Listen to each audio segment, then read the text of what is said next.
हरे Krishna Krishna conscious books YouTube channel में स्वागत है। हम रीड कर रहे हैं श्री कृष्ण स्वरूप चिंतन नाम रूप गुण लीला धाम, जिसे लिखा गया है परम पूज्य लोकनाथ स्वामी महाराज द्वारा।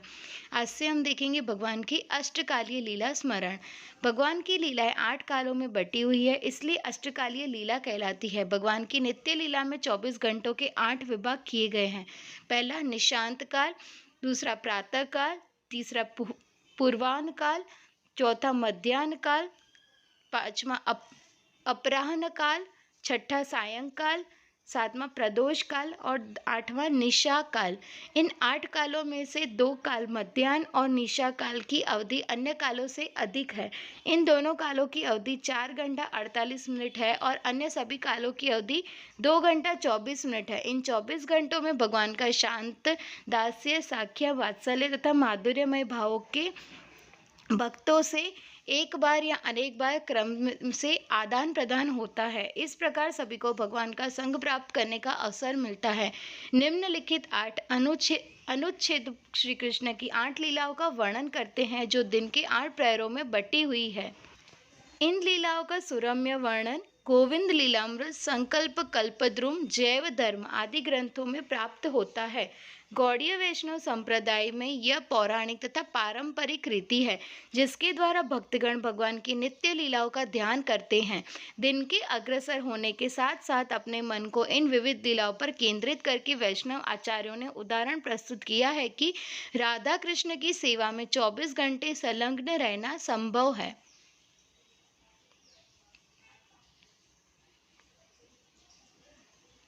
लीला और उसका समय।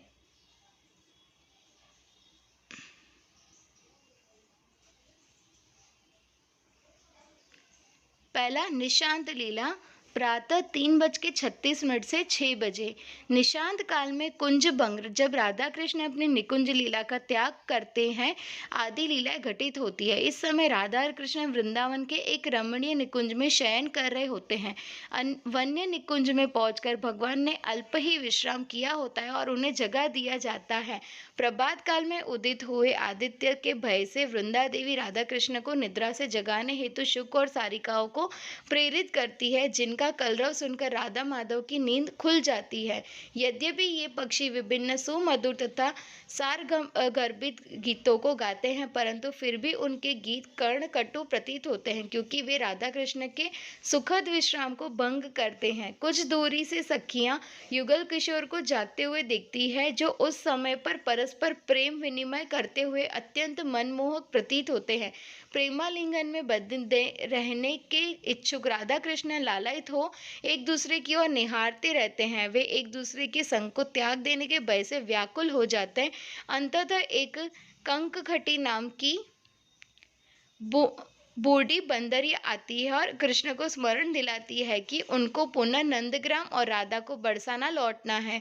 इस प्रकार दिव्य किशोर किशोरी जब विलोक होकर अपने अपने गृह की ओर प्रस्थान करते हैं, वृषभानु की दुलारी श्री राधा तेजी से बरसाने लौटती है और नंदनंदन श्री कृष्ण भी नंदग्राम की ओर लौटते हैं। अपने अपने निवास स्थान पर पहुंचकर दोनों अपने शयन कक्ष में जाकर पुनः निद्रावस्था को अपनाते हैं।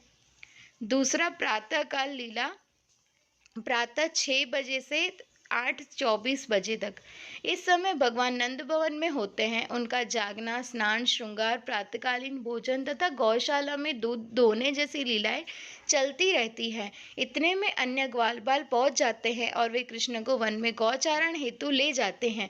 प्रातःकाल में यशोदा कृष्ण को नींद से जगाने के लिए उनके शयन कक्ष में जाती है। उठी उठी गोपाला, इस प्रकार के विभिन्न सुमधुर गीतों को गाकर यशोदा श्री कृष्ण को उठाती हैं। प्रातःकाल में अपने पलंग से उठने के उपरांत श्री कृष्ण शीघ्रता पूर्वक दंत धावन करते हैं। फिर माता की अनुमति पाकर बलदेव तथा अन्य मित्रों सहित गायों को धोने गौशाला जाते हैं। कुछ समय बाद कृष्ण अपने पिता महाराज नंद के आदेशानुसार अन्यों के द्वारा गोदोहन करवाकर सखाओं के साथ घर लौटते हैं। तत्पश्चात श्री कृष्ण गृह लौटकर स्नान करते हैं और फिर वे अपने मित्रों की संगति में अल्पाहार करते हैं। प्रभातकालीन लीला में यशोदा मैया भगवान का अभिषेक करती है। अभिषेक के पश्चात उनका श्रृंगार किया जाता है, जिसमें यशोदा मैया पर्याप्त समय बिताती है। कृष्ण के शरीर में तेल मलकर स्नान कराया जाता है, फिर धुले हुए सूखे वस्त्र धारण करवाए जाते हैं तथा चंदन आदि का सुंदर रूप से लेपन कर मालाओं से भूषित कराया जाता है। इस साज श्रृंगार की विधि में कृष्ण के सेवकगण माता यशोदा की सहायता करते हैं। इस प्रकार कृष्ण गौचारण के लिए तैयार हो जाते हैं। प्रत्येक भक्त चाहे वह दास्य भाव में हो या फिर सख्य वात्सल्य तथा माधुर्यमय भाव का चाहता है कि कृष्ण मेरे साथ अधिक से अधिक और संभव हो तो 24 घंटे रहे। कभी कभी जब यशोदा मैया कृष्ण का श्रृंगार कर रही होती है तो समस्त ग्वाल बाल बाहर तैयार होकर खड़े रहते हैं और चिल्लाकर कृष्ण से कहते हैं, जल्दी करो कृष्ण, गौचारण का समय हो गया है। परंतु इधर यशोदा मैया कुछ न कुछ बहाना बनाकर कृष्ण को रोकती है, परंतु अंततः कृष्ण अपने सखा मित्रों के साथ गौचारण हेतु वन की ओर प्रस्थान करते हैं। कृष्ण का वन में जाने का समय है 8:24। बरसा नामक कीर्तिदा माता भी श्री राधिका को जगाती है। जगने के पश्चात राधिका अपने प्रातःकालीन स्नान के पश्चात स्वयं का श्रृंगार तथा साज सज्जा करती है। व्रज की महारानी यशोदा मैया द्वारा निमंत्रित किए जाने पर वे अपनी सखियों सहित यशोदा मैया के गृह में प्रवेश करती है और कृष्ण के लिए अल्पाहार बनाना प्रारंभ करती है। पूर्व काल में दुर्वासा ऋषि ने राधिका को पूर्व काल में दुर्वासा ऋषि ने राधिका को ऐसा वर दिया था कि हे देवी, आप जो भी अन्न पाक करेंगी वह मेरे वर से आयुवर्धक होगा। इसलिए पुत्र वत्सल यशोमती ने यह सोचकर कि राधिका के हाथ से पाक किए गए अन्न को भोजन कर मेरा पुत्र दीर्घजीवी होगा, श्री राधिका को प्रतिदिन अपने घर पर रसोई बनाने के लिए बुला लेती है। अतएव इस काल में श्री राधा अपने सखियों के साथ आनंद पूर्वक नंदालय में उपस्थित होकर रसोई बनाया करती है। जब कृष्ण अल्पाहार कर चुके होते हैं तब समस्त गोप ललनाएं प्रफुल्ल हृदय से उनका प्रसाद ग्रहण करती है। तीसरा, पूर्वान्न लीला। प्रातः 8:24 से 10:48 तक। तीसरा, पूर्वान्न लीला प्रातः 8:24 से 10:48 श्री कृष्ण दिन के प्रारंभ यानी पूर्वान्न काल में अपने मित्रों तथा गौओं के साथ व्रज के वनों में प्रवेश करते हैं। नंद, यशोदा तथा अन्य बुजुर्ग व्रजवासी कृष्ण का अनुसरण करते हुए उनके पीछे पीछे आने लगते हैं, परंतु अपने विनम्र निवेदन से कृष्ण उन्हें वापस भेज देते हैं। श्री राधा भी वन में कुछ दूरी तक कृष्ण का अनुगमन कर अपने घर लौटती है। वहां उनकी सास जटिला उन्हें सूर्य उपासना के लिए वन में भेजती है। कृष्ण का समाचार प्राप्त करने हेतु राधा अपनी सखियों को भेजती है जो उनके नेत्रों के समान ही है। पूर्वान्न लीला में भगवान प्रतिदिन अलग अलग वनों में गायों को चराने के लिए लेके जाते हैं। व्रजमंडल में 12 वन है। पहला मधुवन, तालवन, कुमुदवन, बहुलावन, वृंदावन, कामवन, खदीरवन, भद्रवन, भांडेरवन, श्रीवन और लोहवन और महावन। यमुना नदी के पूर्वी तट पर 5 वन है और पश्चिमी तट पर 7 वन है। वन में कृष्ण अपनी गौचारण लीला में व्यस्त होते हैं। जब गाय चर रही होती है तब कृष्ण अपने मित्रों के साथ अनेक प्रकार से क्रीड़ा करते हैं। इसी समय अनेक असुर आते हैं जिनका वध करने में ही अधिकांश समय व्यतीत हो जाता है। श्रील प्रभुपाद लिखते हैं कि प्रायः दोपहर के भोजन के पूर्व एक असुर की हत्या होती ही थी। अनेक बार कृष्ण अपने खेल में लगे रहते थे तो भोजन करना भूल जाते थे। फिर कोई असुर आता तो उसका वध करने के पश्चात कृष्ण तथा उनके मित्रों को स्मरण आता, अरे भोजन का समय हो गया है। यदि असुर नहीं आता तो कृष्ण खेलते ही रहते और संभवतः भोजन होता ही नहीं। इसी प्रकार असुरों के लिए भी समय दिया गया है। तत्पश्चात समस्त गोप बालक अपने अपने घर से लाए भोजन को कृष्ण को अर्पित करते। कृष्ण भी माता यशोदा द्वारा बनाए गए संदेश, बर्फी आदि आदि सुष्टु खाद्य पदार्थों को अपने मित्रों में बांटते।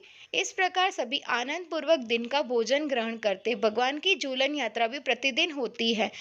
पूर्वान्न काल में भगवान की झूलन यात्रा ग्वाल बालों के साथ होती है और मध्याह्न काल में गोपियों तथा राधा रानी के साथ होती है। इसी प्रकार श्री कृष्ण वन में प्रवेश करके कुछ समय तक सखाओं के साथ क्रीड़ा आदि करते हैं। फिर वे सभी सखाओं को चातुरी द्वारा गौचारण आदि में लगाकर स्वयं अपनी प्रियाओं के दर्शन हेतु उत्सुक होकर आनंद पूर्वक राधा कुंड के तट पर चले जाते हैं, जहाँ राधा रानी एवं अन्य सखियों के साथ उनकी भेंट होगी। चौथा, मध्याह्न लीला प्रातः 10:48 से दोपहर के 3:36 तक। इस समय कृष्ण राधा कुंड के लिए प्रस्थान करते हैं। मध्याह्न काल में श्री श्री राधा कृष्ण एक दूसरे के संग में प्रमुग्ध होते हैं। लगभग 5 घंटों के मध्याह्न काल में भगवान राधा कुंड के क्षेत्र में अपना समय व्यतीत करते हैं, जहाँ जावट से राधा रानी और असंख्य गोपियां भी पहुंच जाती है। अपने प्रियतम श्री कृष्ण से मिलने की इच्छा से राधा रानी और अन्य गोपियां भी सूर्य पूजा या पुष्प चयन के बहाने गुरुवर्ण को वंचित करके राधा कुंड आदि स्थानों पर पहुंच जाती है। वे सब सर्वप्रथम कुसुम सरोवर पर पहुंचती है और वहां फूलों का चयन करती है। राधा कुंड से गोवर्धन परिक्रमा प्रारंभ करने पर लगभग 1 किलोमीटर की दूरी पर दाहिनी ओर एक सरोवर है, जिसका नाम कुसुम सरोवर है। इस सरोवर के तट पर उद्धव जी घास के तिनके के रूप में उपस्थित थे। वे वहां इस लालसा से विराजमान है कि गोपियां जब वहां आएगी तो उनके चरणों की धूल उनके मस्तक पर घास के तिनके पर गिरेगी और वे कृतार्थ होंगे। इस प्रकार राधा कृष्ण दोनों अनेक यत्न से मिलकर नाना प्रकार की क्रीड़ाएं करते हैं। वे एक दूसरे का संग प्राप्त कर विविध अन्य वन्य आभूषणों द्वारा साज सजावट से अधिक सुंदर हो जाते हैं। उनके प्रेम की कुटिलता और संग रहने की तीव्रतम इच्छा से उनकी आतुरता का वर्धन होता है। वहां पर वे अनेक प्रकार की मधुर लीलाओं में तल्लीन रहते हैं, जिनमें ललिता, विशाखा और अन्य सखियां सहायक की भांति सेवा करती है। सखियों से घिरे हुए राधा कृष्ण झूलन, वन विहार, जल केली, वंशी चोरी, मधुपान एवं रति केली जैसी विविध लीलाओं का आनंद लेते हैं। इस प्रकार राधा और कृष्ण अत्यंत प्रसन्नचित होते हैं।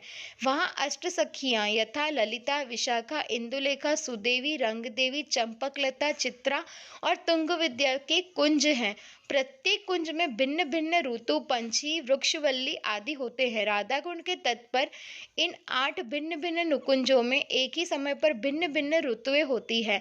एक कुंज में भगवान प्रवेश करते हैं तो वहां वर्षा हो रही होती है, तो निकट के ललिता के कुंज में शीतल पवन बह रही होती है और विशाखा के कुंज में ग्रीष्म ऋतु वर्तमान होती है।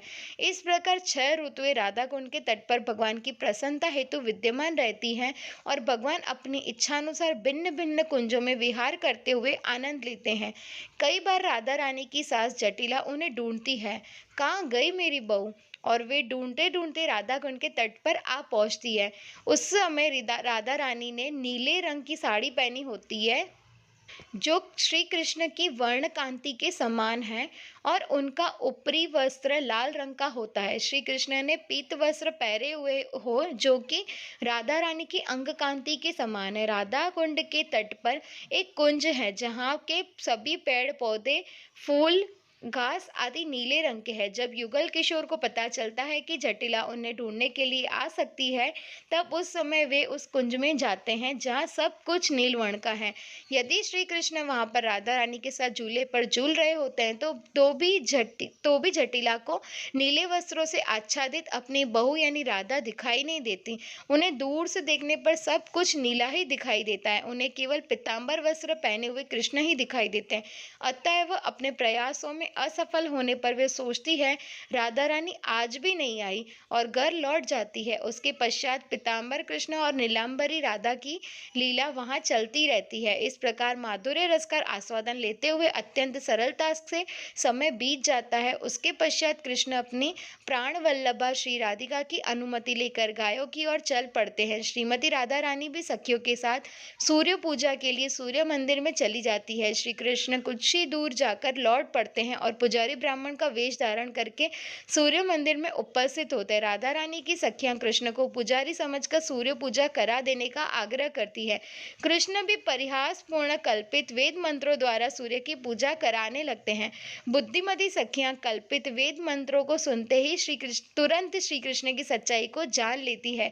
ऐसा जान लेने पर वे प्रेमानंद सागर में निमग्न हो जाती हैं। ऐसे विविध प्रकार के विहार में 2.5 प्रहर की अवधि व्यतीत करके सखियां अपने अपने घर लौट जाती है तथा कृष्ण भी पुनः गौचारण के स्थल पर पहुंच जाते हैं, जहां वे अपनी गौचारण लीला को दोबारा जारी करते हैं। पाँचवा अपराह्न लीला दोपहर 3:36 से सायं 6 बजे। अपराह्न लीला में गोपाल अपने गोप सखाओं से मिलकर चारों ओर से गायों को एकत्रित करते हैं तथा व्रजवासियों को मुरली की ध्वनि द्वारा आकर्षित कर चंद्रग्राम लौटते हैं। फिर दो गौदूली बेला का समय आता है। गौदूली बेला अर्थात जब गाय पुनः व्रज लौटती है तो उनके चलने से व्रज की धूलि आकाश में उड़ने लगती है। धूल के आकाश में उड़ने से ऐसा प्रतीत होता है कि मानो मेघ से छा गए हो। अतः नंद, यशोदा आदि समस्त व्रजवासी श्री हरि की वेणु ध्वनि को सुनकर तथा आकाश पथ में गौदूली को परिव्याप्त होते देखकर ऐसा समझ जाते हैं कि कृष्ण गौचारण से लौट रहे हैं। ऐसा जानकर वे कृष्ण को देखने हेतु अत्यंत उत्सुकता से गमन करते हैं। कृष्ण के भव्य स्वागत की तैयारियां की जाती है। नंदग्राम लौटने पर कृष्ण का भव्य स्वागत होता है और कृष्ण अपने पिता महाराज नंद तथा अन्य व्रजवासियों से भेंट करते हैं। वे सभी का यथोचित आदर सत्कार करते हैं। गोपवृंदाओं का कायिक और वाचिक नमस्कार द्वारा श्री नंद, यशोदा और रोहिणी को साष्टांग दंडवत प्रणाम द्वारा, प्रियाओं को मधुर कटाक्ष के द्वारा इत्यादि इस प्रकार वे भी बदले में व्रजवासियों के द्वारा यथा योग्य आशीष, पूजा आदि प्राप्त करके गोष्ठ में गौओं को पहुंचा देते हैं। इसके पश्चात श्री कृष्ण अपने माता पिता की आज्ञा अनुसार दाऊजी के साथ अपने गृह में जाते हैं और वहां माता के अनुरोध से स्नान और अल्प भोजन करके गोदोहन के लिए उत्सुक होकर पुनः गोष्ठ में गमन करते हैं। श्री राधिका दोपहर के पश्चात अपने घर लौटने पर स्नान तथा श्रृंगार करती हैं और अपने प्रियतम श्री कृष्ण के लिए कपूर कैली तथा अमृत केली जैसे मिष्टान बनाने लगती है। रसोई हो जाने पर वे अपनी सखियों के साथ उत्कंठित चित्त से अपने प्राणेश्वर के दर्शन हेतु चल पड़ती है। अतः वन में गोकुल के गोष्ठों में लौटने वाले श्री कृष्ण के सुंदर मुख कमल को देखकर वे पूर्णतया संतुष्ट हो जाती है। छठा सायं लीला सायं 6 बजे से रात के 8:24 बजे। गोष्ठ में पहुंचकर कृष्ण कुछ गायों को तो स्वयं ही धोते हैं और बाकी गायों को अन्नों से धुवाते हैं। अपने मित्रों सहित गौशाला में गाय दोहने के पश्चात कृष्ण नंद भवन में लौटते हैं और रात्रि का भोजन करते हैं। वे अपने परिजन तथा मित्रों के साथ बैठकर चर्व, चोष्ट, लेह और पेय आदि नाना प्रकार के स्वादिष्ट व्यंजनों का भोजन करते हैं। यशोदा माँ प्रेम पूर्वक उनकी देखभाल करती है। भोजन आदि संपन्न होने के उपरांत नंद बाबा कुछ मनोरंजन कार्यक्रम जैसे कथा, कहानी, नृत्य इनके द्वारा कृष्ण का मनोरंजन करवाते हैं। यशोदा भी कृष्ण को पौराणिक कथाएं सुनाती है। एक समय यशोदा कृष्ण को राम कथा सुनाते समय रावण द्वारा सीता अपहरण का वर्णन कर रही थी। उस समय कृष्ण राम के आवेश में आ गए और रावण के संहार की बातें करते हुए सहसा अपनी माता की गोद में कूद गए। इस प्रसंग को सुनकर वे अत्यंत कुपित हो उठे, परंतु यशोदा कृष्ण को पुनः अपनी गोद में लेकर उनको सांत्वना देती है। संध्या काल में श्री राधा अपनी सखियों के हाथों प्रियतम कृष्ण के लिए विविध व्यंजन भिजवाती है। तत्पश्चात जब वे लौटती है तब सखियों द्वारा लाया गया कृष्ण प्रसाद ग्रहण करती है। इस प्रकार उनका हृदय अत्यंत प्रसन्नता का अनुभव करता है। सातवां प्रदोष लीला रात्रि 8:24 से रात्रि 10:48।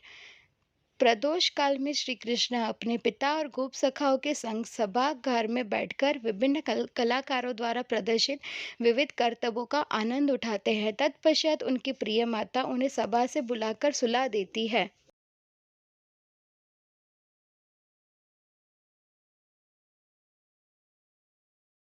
निकल पड़ते हैं और वन में सुव्यवस्थित भेंटी स्थल पर पहुंच जाते हैं। वहां पहुंचकर वे अपनी बांसुरी को बजाते हैं मानो सभी गोपियों को आमंत्रण दे रहे हो। वेणुनाद श्रवण करके सभी गोपियां संभ्रमित तथा उत्कंठित हो उठती है। अपने अपने कर्तव्यों का परित्याग करके सभी वेणुनाद की ओर दौड़ पड़ती है।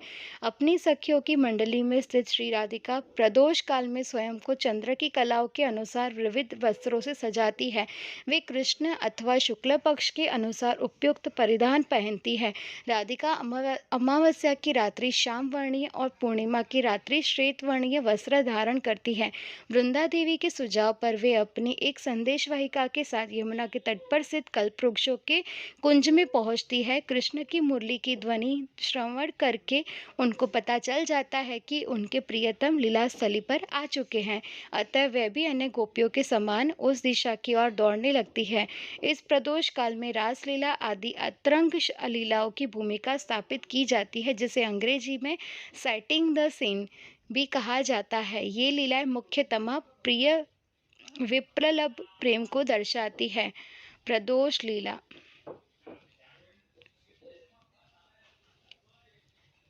8 रात्रि लीला रात्रि 10:48 से प्रातः 3:36 बजे। श्री श्री राधा और कृष्ण रात्रि में एक दूसरे से भेंट करने हेतु अत्यंत आतुर रहते हैं। रात्रि काल में बहुविध लीलाएं संपन्न होती है। वन में विचरण, निकुंजों में विहार, यमुना में जल क्रीड़ा, यमुना के तट पर रासलीला आदि लीलाएं उनमें से कुछ है। ये सब माधुर्य अथवा श्रृंगार रस की लीलाएं हैं। जब राधा कृष्ण मिलकर विपिन विहार करते हैं, तब वृंदा देवी बहु प्रकार से उनकी परिचर्या करती है। प्रत्येक रात्रि को पूर्णिमा जैसा चंद्र उदित होता है, जिनकी किरणें संपूर्ण वृंदावन को ज्योतिमय बनाती है। ऐसे मंगलमय वातावरण में रासलीला संपन्न होती है। सभी लीलाओं में रासलीला अति गुह्य एवं अति श्रेष्ठ है। रसानाम समाहार इति रास। इस लीला में सभी रसों का समावेश होता है, इसलिए इसे रासलीला कहा जाता है। राधा और कृष्ण रासलीला में अपनी प्रिय सखियों के संग नृत्य एवं गान करते हुए अत्यंत मनोरम लगते हैं। जब युगल किशोर अपनी क्रीड़ा विलास से थक जाते हैं, तब उनकी प्रिय सखियां उनके अनेक प्रकार से सेवा करती है, जैसे पंखा डुलाना, शीतल पेय देना, तांबुल अर्पित करना, पात सहावन करना इत्यादि। रात्रि काल के अंत में निशांत काल में युगल किशोर पुष्पों से भरे कोमल बिछोने पर निद्रा देवी द्वारा सम्मोहित हो स्वप्न देश में खो जाते हैं। इस प्रकार श्री श्री राधा कृष्ण का संभोग प्रेम प्रदर्शित होता है। ये सब लीलाएं देख सखियां प्रेमावणम में डूब जाती है। इस प्रकार रात्रि शेष होने पर पुनः कुंज भंग लीला घटित होती है और वर्णित क्रमानुसार एक एक करके सभी लीलाएं सुसंपन्न होती है। भगवान की ये लीलाएं नित्य है। ऐसा कदापि नहीं है कि इन लीलाओं का संपादन करके कोई ऊब जाता हो। प्रत्येक दिवस ये लीलाएं अधिक ऊर्जा और प्रेम के साथ संगठित होती है। भगवान की लीलाएं 3 भागों में विभाजित है। प्रथम है द्वारका लीला, जहाँ भगवान ऐश्वर्यात्मक होते हैं। वहाँ वे विभु के रूप में प्रसिद्ध है और तद्गत भक्तों द्वारा विधि विधानों द्वारा पूजे जाते हैं। द्वितीय है मथुरा लीला, जहाँ भगवान का ऐश्वर्य आंशिक रूप से प्रस्फुट होता है, अतएव उनमें अधिकतर माधुर्य निहित होता है। परंतु तृतीय विभाग में व्रजलीला सर्वोत्कृष्ट रूप से गणित होती है, जिनमें केवल माधुर्य होता है।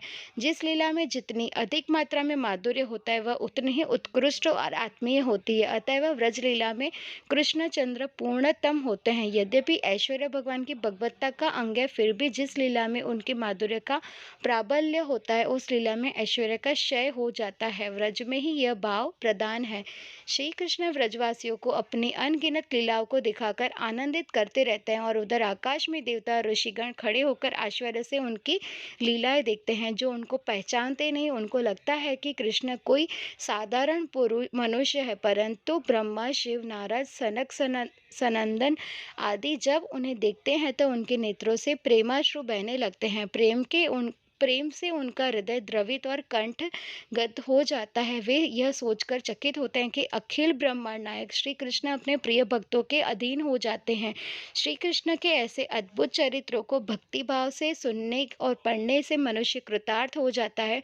उपयुक्त अष्टकालीन लीलाओं के अतिरिक्त भी कृष्ण की अन्य बहुत सी मधुर लीलाएं हैं, जो समय समय पर होती रहती है। भगवान की अन्य लीलाएं, ये लीला हम पढ़ेंगे नेक्स्ट पार्ट में। तब तक के लिए वांछा कल्पतरुभ्यश्च कृपा सिंधुभ्य एव च पतितानां पावनेभ्यो वैष्णवेभ्यो नमो नमः। श्री हरिनाम प्रभु की जय। परम पूज्य लोकनाथ स्वामी महाराज की जय।